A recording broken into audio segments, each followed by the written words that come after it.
The first failure won't be loud. There won't be sirens, no dramatic moment where the world clearly announces that systems are collapsing. It will begin quietly, with empty shelves where there used to be abundance, with subtle delays in delivery schedules, with prices rising just fast enough to be dismissed as temporary, and then, without warning, access to food, the most fundamental pillar of human survival, becomes uncertain. Not gone, not vanished overnight, but fractured, unpredictable. This is where most people fail, not because food disappears, but because they misunderstand how long their supplies actually last. Modern food systems operate on what engineers call just-in-time logistics, a model optimized for efficiency, not resilience. Warehouses are no longer stocked for months of demand.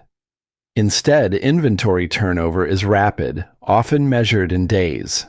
Transportation networks act as the bloodstream of this system, constantly moving goods from production zones to consumption centers. When even a small disruption occurs, fuel shortages, infrastructure failure, labor shortages, or cascading supply chain interruptions, the system does not degrade gradually. It destabilizes in layers. The first layer is availability. The second is accessibility. The third, and most dangerous, is predictability. The common assumption is that having enough food is a simple matter of quantity.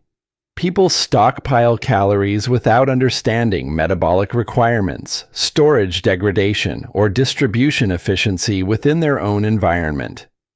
This is the first critical misunderstanding. Food is not just fuel. It is a time-sensitive, biologically interacting system. Calories alone do not determine survival.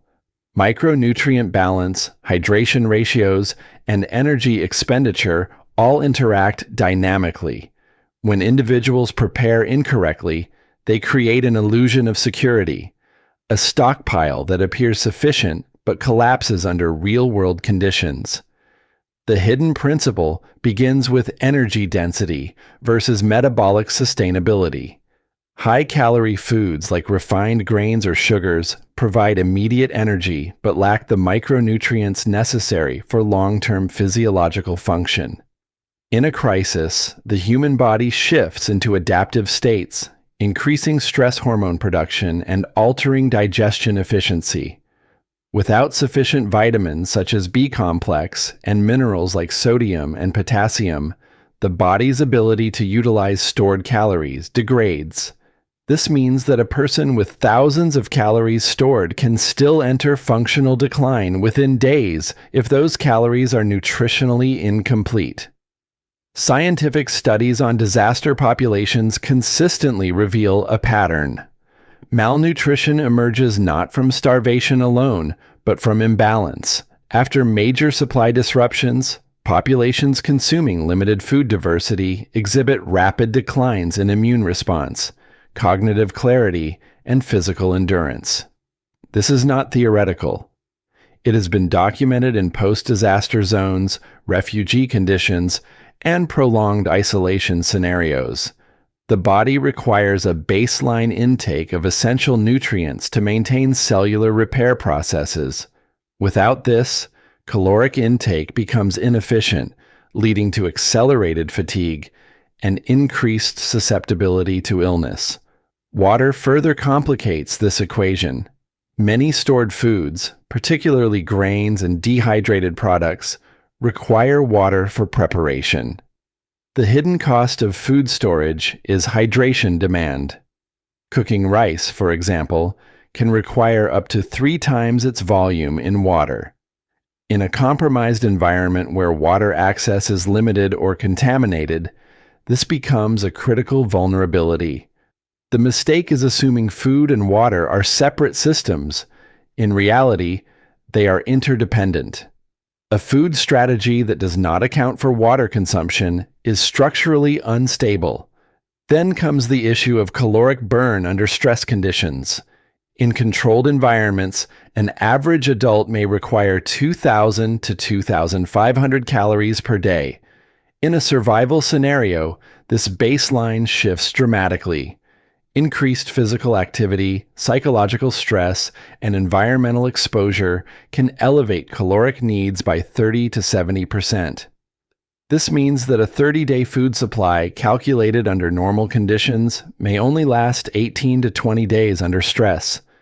The discrepancy is rarely accounted for, and it is one of the primary reasons stockpiles fail earlier than expected. Another overlooked factor is spoilage dynamics. Even shelf-stable foods degrade over time due to oxidation, temperature fluctuations, and microbial activity. Packaging integrity is not absolute.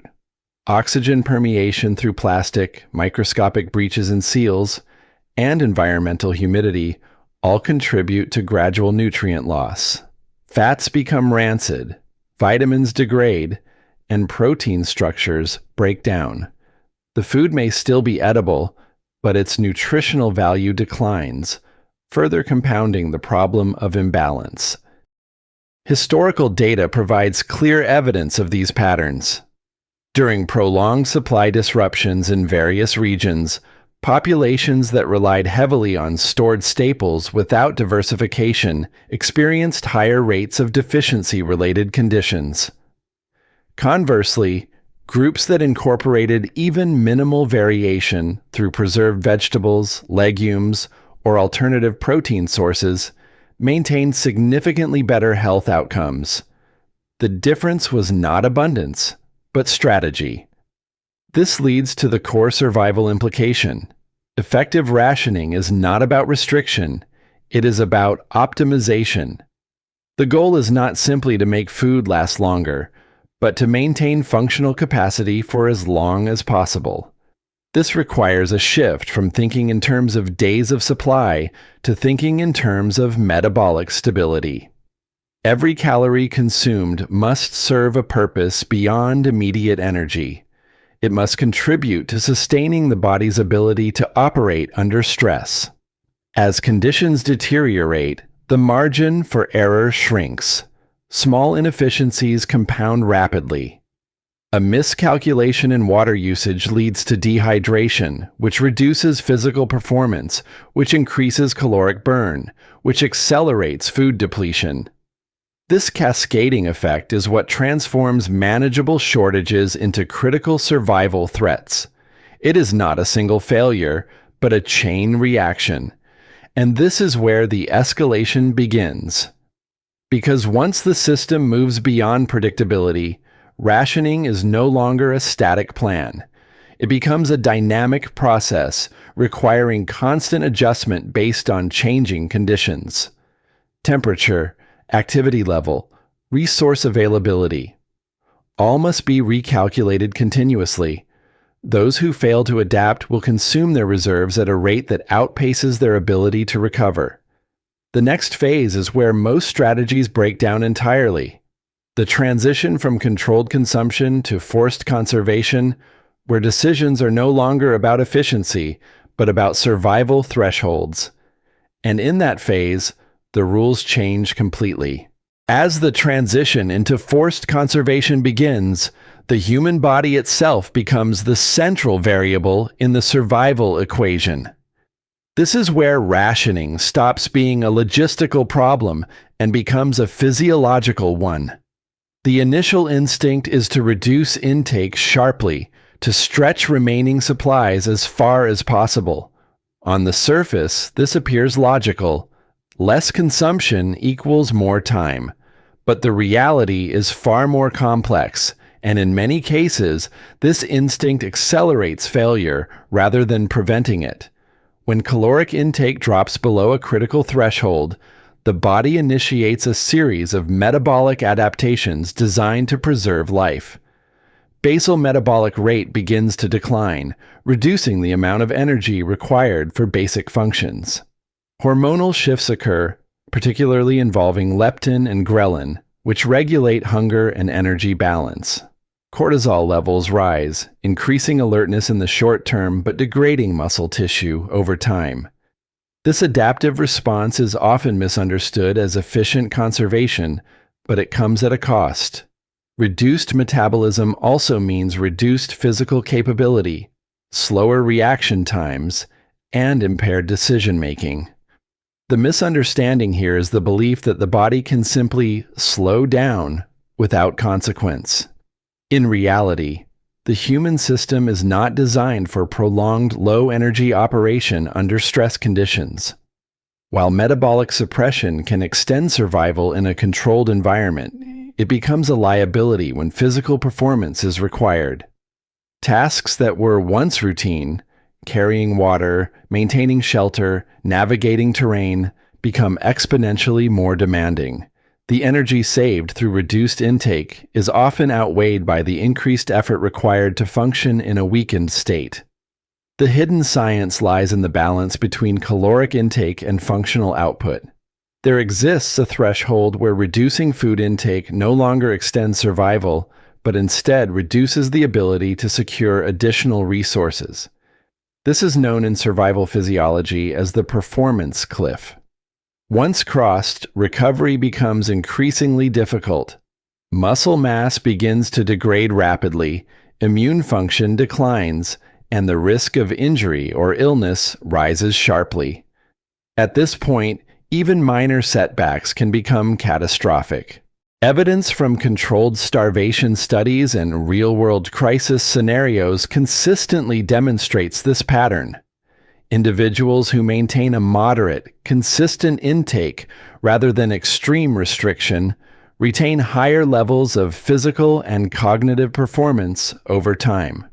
This allows them to adapt, to move, to solve problems. Those who restrict too aggressively often experience rapid declines that limit their ability to respond to changing conditions. The difference is not just in how long they survive, but in how effectively they can act during that time. Protein intake becomes a critical factor in this phase. The body, deprived of sufficient calories, begins to break down muscle tissue to meet its energy needs. This process, known as catabolism, provides short-term energy but weakens the structural integrity of the body. Without adequate protein, this degradation accelerates. Muscle loss reduces strength, endurance, and mobility, all of which are essential for survival tasks. The common mistake is prioritizing calorie-dense foods while neglecting protein sources, leading to a rapid decline in functional capacity.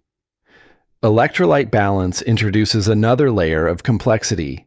Sodium, potassium, and magnesium are essential for nerve function, muscle contraction, and fluid regulation. In a reduced diet, especially one lacking diversity, these electrolytes can fall below critical levels. The result is not just fatigue, but potentially severe complications such as muscle cramps, irregular heart rhythms, and cognitive impairment. These effects can manifest quickly and without warning, turning a manageable situation into an immediate threat. Hydration, again, intersects with every aspect of this process. As food intake decreases, so does the incidental water intake that normally comes from food. At the same time, stress and physical exertion may increase fluid loss. The body's ability to regulate temperature and maintain blood volume becomes compromised.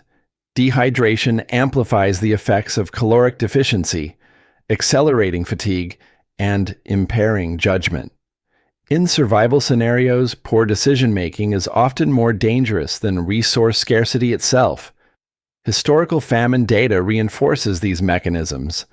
Populations subjected to prolonged food shortages exhibit a consistent progression: initial weight loss, followed by muscle wasting, then systemic decline. However, within these populations, variability exists. Those with access to even small amounts of protein and micronutrients maintain higher levels of activity and resilience.